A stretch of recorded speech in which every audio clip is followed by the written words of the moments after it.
Okay. Good afternoon, ladies and gentlemen, and welcome back to the podcast on the Sicha. We hope you're enjoying yourself. Please definitely give us comments and feedback. We thrive on that, and we will do our best to take that to heart and improve. Today, I'm here with Rabbi Moshe Gourarie from Toms River, New Jersey, and Rabbi Yisroel Wilhelm, Boulder, Colorado. And the Sicha that we're going to be bringing and talking about today is from Chelik Chaf Zayin. It's the first Sicha of Achrei, so Achrei Aleph. And just as a small intro, often in conversation, you may find yourself saying, or maybe sometimes you may, have someone say to you, "Oh my goodness, we live in such a crazy world, and it's impossible," and it's a matter of perspective, really. And how do we merge and blend? How do we not get afraid of the craziness of the world in general? And how do we merge that with our day-to-day and the job and the things that we need to do? But just to sort of bring us in there, connection to the parsha and what we're talking about, I'm going to turn it over to Moshe. Go ahead.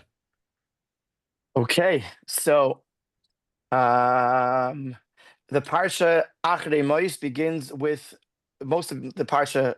The part of the parsha is talking about Yom Kippur, but right in the beginning there is a specific commandment to Aaron HaKohen that you cannot enter into the Kodesh HaKodashim at any time other than Yom Kippur, and this is a direct outcome from the fact that his sons, Aaron's sons, Nadav and Avihu, went in to the Kodesh HaKodashim when they shouldn't have, and therefore Hashem gives this commandment. And the key question of the Sicha is, why does Hashem wait? Why does the Torah wait until this parsha, which is 2.5 parshas later, to introduce this specific prohibition, this takeaway?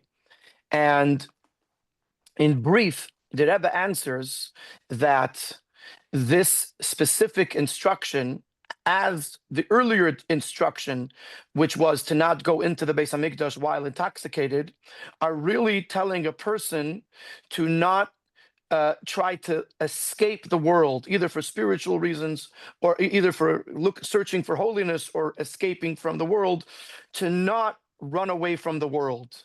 And in this week's parsha, the Al Yavei B'chol Eis is talking to a specific group of people that are engaged in the world and might feel afraid of the world. And therefore, Hashem waits, the Torah waits until after Shmini and Tazria Metzora, during which the theme was Lahavdil Bein HaTamei Bein HaToyer, teaching us how to navigate the world, to be able to distinguish between the good, the bad, and the ugly. And after we've learned that, then the Torah tells us, Al Yavei B'chol Eis Al HaKodesh, don't run away, stay in this world. It means say, don't go for the holy at all times, but stay in this world, do what you have to do. And you have the instruction of Torah and the koyach of Torah to be able to do what you have to do in this world to protect yourself from the negativity or the frightening forces that might exist in this world. That's in very brief the flow of the Sicha. Yeah, so there's two different people that we're talking to. There's the person who is, in the simple language we'll use, but stuck in spirituality in yeshiva, and Shiva, therefore, Koilo.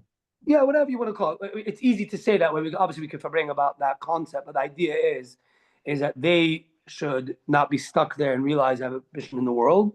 And then there's Roiv B'nai Yisroel, as the Rebbe says in the Sicha, most of us who have the opposite struggle, who were involved in materialism, in gashmias, in jobs, in shlichus, and we struggle with maybe the opposite problem of just being on the shamas. Once in a while are blessed to have enough. And I think what we should focus on over here for the next 20 minutes, my dear friends, is the Baal Asek, because I although the first half is very novel to somebody who hasn't learned it, but I do think that we, at this point, we're very well versed in the idea of Nadav and Avihu. And when I say well versed, first of all, we are all shluchim. We're all in the world. We're talking to three people who have bought into this whole push of the Rebbe to leave our comfort zones and to go. And in general, I think Chassidim at large are understand this. That that we got to get into the world. We got to, you know what I mean. We can't just be stuck in a.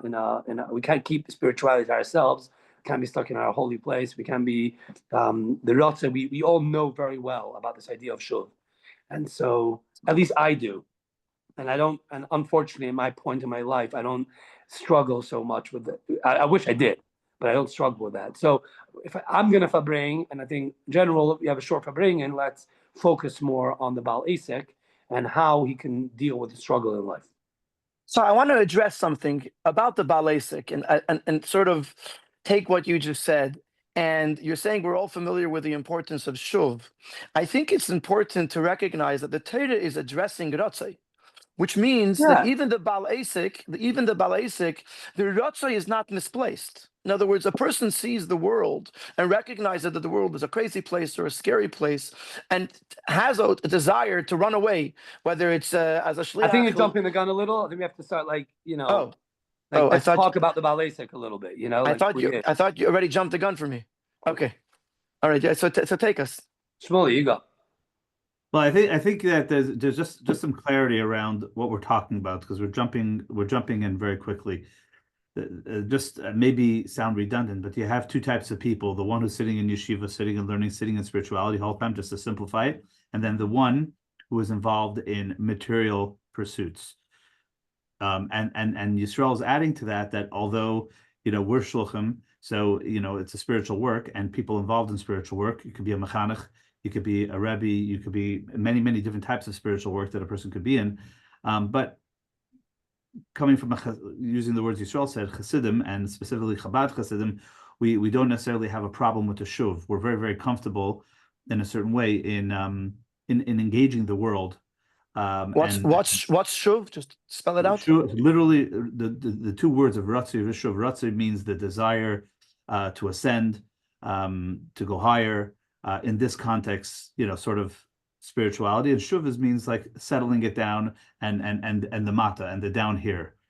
In this context, what we're saying here is that on the one hand, we aspire to and we enjoy those spiritual outlets, the Shabbatons, the Fabrengens, whether it's coming together for in New York with a bunch of chaverim, whatever everybody has, whether it's just a fabrengen, just sitting all night and fabrenging all night, or throwing yourself into learning, or whatever it may be. And honestly, to just paraphrase the concept, just to bring it down to reality, going on vacation. What happens when you go on vacation? You leave your work behind, and you go and you do whatever it is that you're doing on vacation, and you live. Let's say it's for a week, and your head's gone. You shut your phone off. You enjoy yourself. And then you come back to your work, or you come back to your schooling, or you come back to whatever it is that you're doing, and it's a reality check. It's like, you're yearning after that escape of running away to where you ran away to enjoy. Now, to rejuvenate is important, and to get energy, and all that's good, but not from a perspective of escapism. So just back to where we're talking about is the being involved in the down here, and then looking around you and seeing it, and then balancing that with the perspective of, I need to get out of here. I can't handle it. It's so crazy around me. How do I manage this? And that's really what we're talking about, and how to work on that balance. So when a person is engaged in the world and is honest with themselves and recognizes that the world is for the lack of a better expression, a dangerous place, which means it could have a negative effect on him, negative influence on him. The lashon in the Sicha is that negativity gets latched onto him just by the nature of what he's doing. So the person ends up with a ratzai. A ratzai is this desire to leave this world. He says, "Why do I have to be in this world? Why can't I run away to a space where I could be spiritual and do spiritual things and not have to face these challenges?" So let's practicalize that for a second, because until you understand the problem, you can't understand the solution. Give us an example, either for yourself, if you don't mind giving an example of yourself, or I put you on the spot, or maybe Yisroel wants to, just to practicalize what does that actually mean? When you're leaving this world, these are words. Explain what you mean. Well, I think I don't want to keep this to my life, but you asked me about my life. Well, there's so many moments in my life where I'm on shlichus and I'm spending a whole day dealing with so many different things. that I was never trained to do, I never thought I would be doing. And you come at the end of the day, and there's just a desire just to be like, I don't know if I want this. I don't know if this is what I came here for. I'm not sure if this is why I showed up. And I'm not talking about when you get to put on filling on people and I'm talking about all the things related to the business end of running a Chabad house, all the technicalities, all the and you have an absolute ratzoi to be like, yeah, I mean, to the extreme, you even be like, start getting jealous of the people who are in Kollel all day. You start getting jealous of the ability to you have moments where you're like, you look at somebody else who have a simple life, disconnected from the entire reality, and be like, maybe that's what I mean. It's much easier. And I would say, again, I can get even more practical. How many times in a day do we want to put our phone in the garbage? Not because, and again, I want to be careful, not because Chas v'Shalom we're doing something wrong with the phone, but the phone because we're just dealing with all that gashmius. We'll be like, let me just literally toss it for like you said vacation. I'll be like, even beruchnius, like I just want to disconnect from this whole entire thing. I think it's a very practical, and we can talk about obviously when the Rebbe talks about over here, when it comes Yom Kippur and you did Averis, I can go there. I don't know if we're ready for that, but I'm saying about, just to totally like that. Or you saw, I think you're still too holy for us. Or what happens if a person is uploading videos on YouTube of Razvi the Sichas, but at the same time other videos might pop up that distract him, or maybe lead to machshavas zaros, or maybe a person is helping a couple in shalom bayis and things that he doesn't normally have to think about. He has to think about them, and it's not just that we want to disconnect because it's overwhelming. It's the things that we're working with, the pictures that we're seeing, the people that we're engaging with, the lifestyle of the people around us who might be living very lavish lifestyles beyond what is acceptable in a Chassidish or even a Yiddish environment. And all of these things, it goes into our heads and it affects us. If it doesn't, then we're talking in a state of right. So that's why I want to be very careful, because it could be a very dangerous conversation.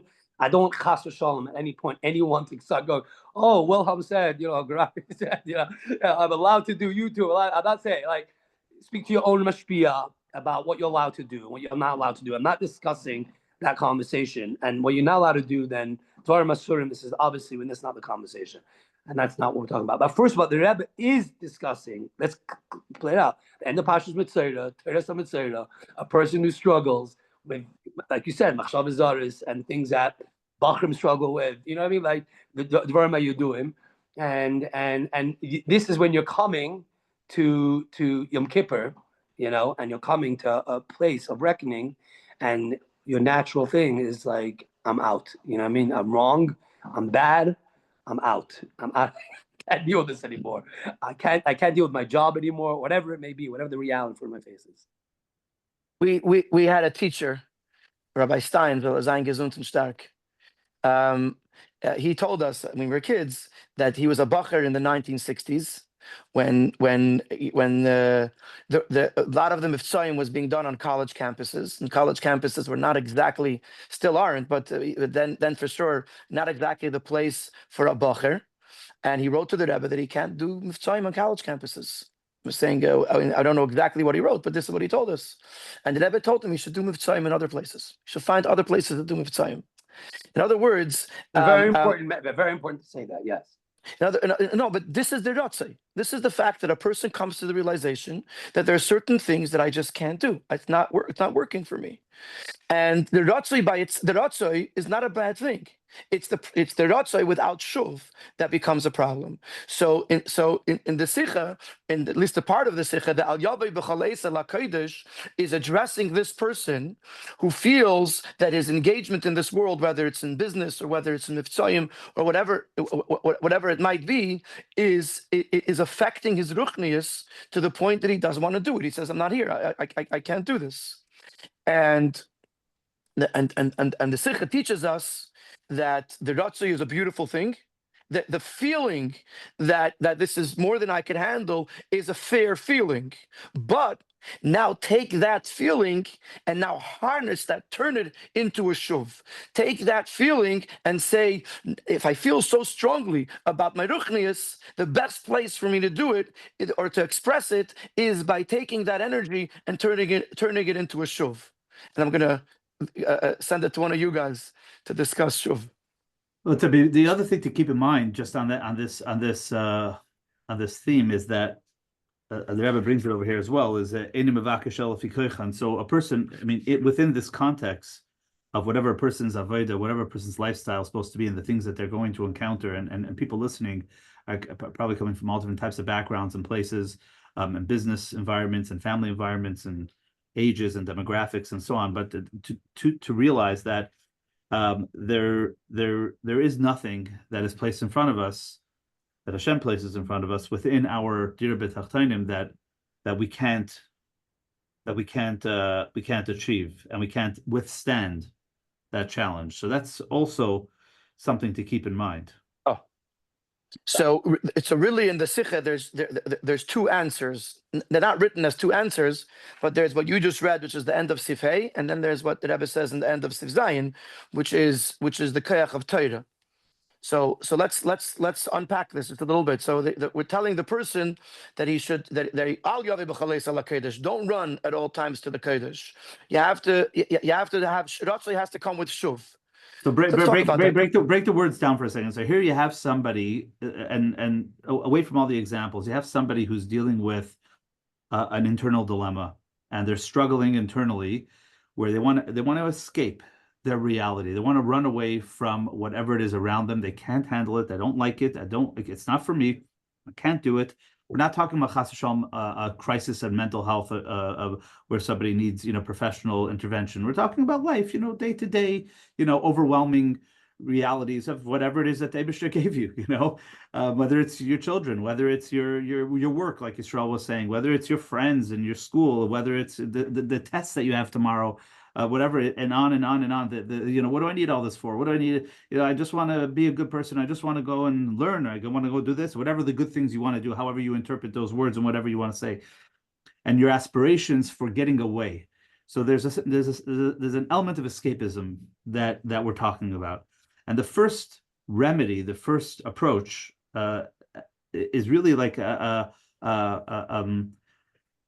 way of helping yourself. What is the first thing to think about? So the first thing, as we were just saying, and I'm sorry to interrupt you, I'll hand it back to either one of you, but and I'll just say it over again, is that whatever you have around you, first thing is take an account and settle down, take a pause, and recognize that that Hashem put this around you.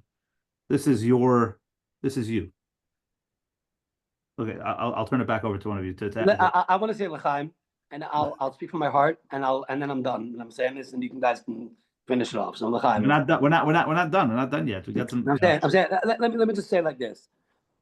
To me, there's two things happening in the Sicha, which the first one is the Rebbe's tremendous Ahavas Yisroel to a Yid who's broken because of the mistake that he made, and because of the shame that he carries, and because of something that's internal that he screwed up and that he's messed up.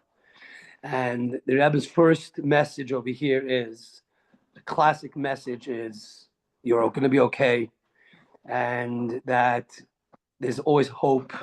It's the first part of the Sicha. And don't worry.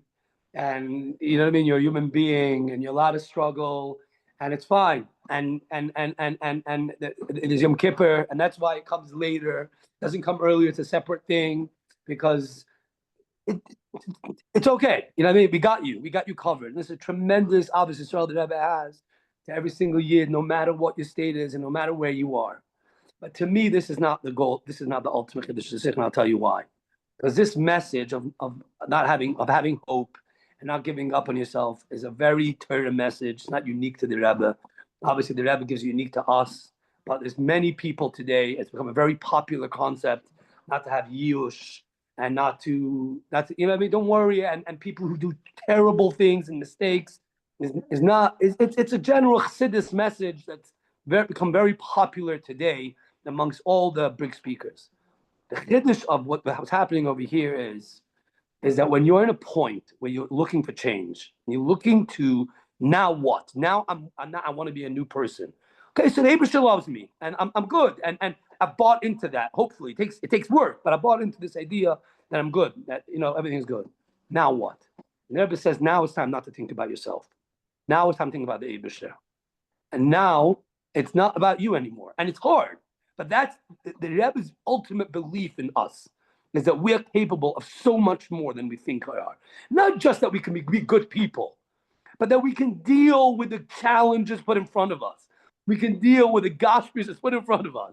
We can deal with the mistakes that are put in front of us, and we have the ability to get and the aliyah b'chalei. The easiest thing is to retire to go to Yerushalayim. I'm just doing that in concept. The easiest thing is to let go of the problem and say, I'm done, I'll move on. That's the easiest thing. And that's what many people will advise that person. Many people will advise that person. But the Rebbe says, it's not about you. And it's about the Eibusher. And if you're capable of so much more. So if you're capable of so much more, you can, that's what the whole end of the Sicha is. It's not just about no yayush. It's about dir b'tachdonim. It's like Peklam and Heitanya. When you we speak to him, I've done this, I've done that, I can't. So what's the ultimate answer? It's not about you. Yeah, it's gonna be hard. And I think that's such the Rebbe's push to us, to push us and to push every chassid to be like, you can do this. Like you said, you can do this. And to me, it's an ultimate Ahavas Yisrael. Not just that you're a good guy, but we believe in you so much more than you believe in yourself. It's Moshe, thank you. Yeah, Moshe, go ahead. Yeah, I'm gonna just add to Yisroel and say one more nakuda, and then I'll pass it on to you, Shmuli. But what you're saying is similar to the Vart of the Alter Rebbe, even though it was said about Gashmias, but du trachst, du sorgst avos, du darfst, avos men darf dir sorgst du nicht. You're worried or you're concerned about what you need, but what you're needed for, you're not so concerned, which means in the context of the Sicha, it's true that what you might need for yourself is the escape, but what you're still needed. What the Rebbe is telling us is that you're still needed, and therefore you can't escape al yavei b'chalei salakedesh, because you are needed here in this world. And if I might add, it could be that the Bal Asik, and especially the guy who's feeling like he doesn't belong here, is the guy that needs to be here. The guy that's too comfortable in the Gashmias doesn't appreciate the challenges. But someone that feels challenged knows the danger that he's going into, and because of that, he's able to navigate it. And that's the Vart of Shmini and Tazriya Mitzera. Lahavdil ben Atomei ben Atoyer. After the person learned those two parshias, and he understands that there's tummy in the world, there's tummy that comes migufay, his own mitzias can produce tumah. And he follows the direction of Torah, of the Havdil. He knows how to navigate it. Now he's ready to take on this task to go back into the world and actually do what the world needs for him. And the last nakuda that I wanted to mention, at least the kitzer, is the fact of the nesiniskeach that comes from Torah. That only when Shasa Yid learns Torah, which gives him A, the knowledge, and B, the kayach that comes through Limud Torah, and this is ultimately the answer of the Sicha. Only after Shmini Tezidei Mitzera, only you have the Kayach HaTorah, then Taka, you can go back into the world. Shuv, you could return to the world, and you can make a difference in the world, and you can make a lebetach darkei. You can go assuredly to make a dira betachtenim. But very, very important is that you have to go with the Kayach of the Torah.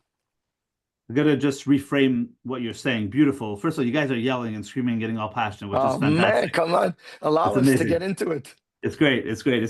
But for just pick up on a few things and just to reframe them, but really beautiful is that when we're asking ourselves, like, and you're having that dilemma with yourself, in that moment, like you were saying, Moshe, because you're having that conversation, because you're having that dilemma, that who else is the right one to continue the work? Obviously, it's you.